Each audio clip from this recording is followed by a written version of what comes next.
નમસ્કાર, ઓમ નમઃ શિવાય। હું મોહન ધ્રુવી તમારું આરુની રસોઈમાં હાર્દિક સ્વાગત કરું છું। તો આજે આપણે બનાવીશું માવા ચીકી, જેના માટે જોઈશે શેકેલા સિંગદાણા, જે મેં અહીંયા ધીમા ગેસે શેકી અને તેના ફોતરા કાઢી તેને સાફ કરી નાખ્યા છે। 1 વાડકા જેટલા તલ જોઈશે, જેને મેં શેકી કાઢ્યા છે। 1 વાડકા જેટલો ગોળ જોઈશે અને વાટકી જેટલું ઘી જોઈશે। તો આપણે સૌપ્રથમ સિંગદાણાને મિક્સરમાં ક્રશ કરી નાખીશું। તો આવું ઝીણું થઈ જવું જોઈએ અને જો જરાક મોટા જેવું લાગે તો તેને બહાર કાઢી નાખવું જોઈએ। ત્યાર પછી એને જગમાંથી વાડકામાં કાઢી નાખવું અને સિંગદાણાનું તેલ છૂટું પડવાથી તે આવું ચીપચીપ્યું થઈ જશે। તો હવે તલને પણ આપણે મિક્સરમાં ક્રશ કરી નાખીશું। તો હવે આપણે તલને પણ મિક્સરમાં ક્રશ કરી નાખ્યું છે અને હવે એને આપણે એક વાટકામાં કાઢી નાખીશું। તો હવે આપણે ઘી અને ગોળનો પાયો કરીશું। તો તેના માટે મેં અહીંયા ગોળ લીધો છે। તો હવે આપણે ધીમા ગેસે ગોળને શેકાવા દઈશું, જ્યાં સુધી તે છૂટો ના થાય ત્યાં સુધી।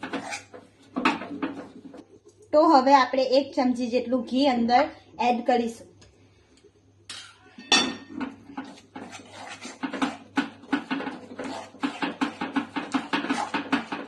તો હવે આપણે ઘી અને ગોળનો પાયો શેકાઈ ગયો છે। તો હવે એમાં આપણે ઉમેરીશું સિંગદાણાનો ભૂકો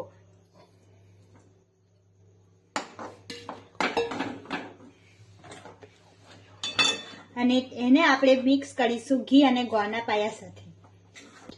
તો હવે આપણે તેની સાથે એમાં ઉમેરીશું આપણે જે તલનો ભૂકો કર્યો છે એ, અને ત્યાર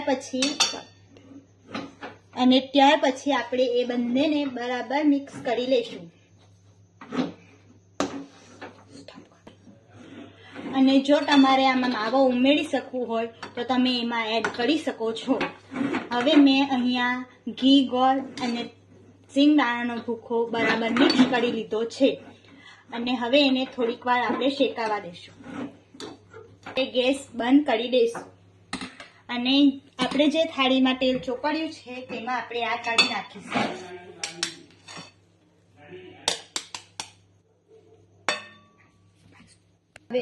તો આપણે હવે એને સરખી રીતે થાળીમાં સર્વ કરી નાખીશું। તો હવે આપણે સરખી રીતે એને થાળીમાં ફેલાવી દઈશું।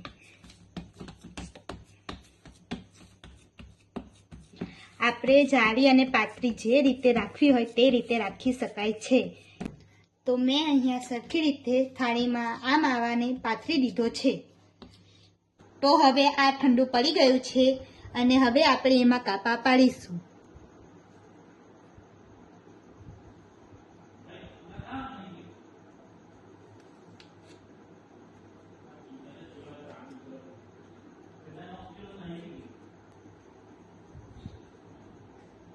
તો મેં અહીં કાપા પાડી નાખ્યા છે।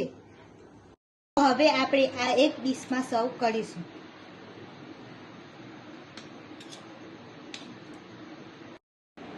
જો તમને અમારો આ વિડીયો ગમ્યો હોય તો લાઈક, શેર અને સબસ્ક્રાઇબ કરવાનું ભૂલતા નહીં। અને જો અમારા આવા નવા જ વિડીયો જોવા હોય તો અમારી આ ચેનલને સબસ્ક્રાઇબ કરજો।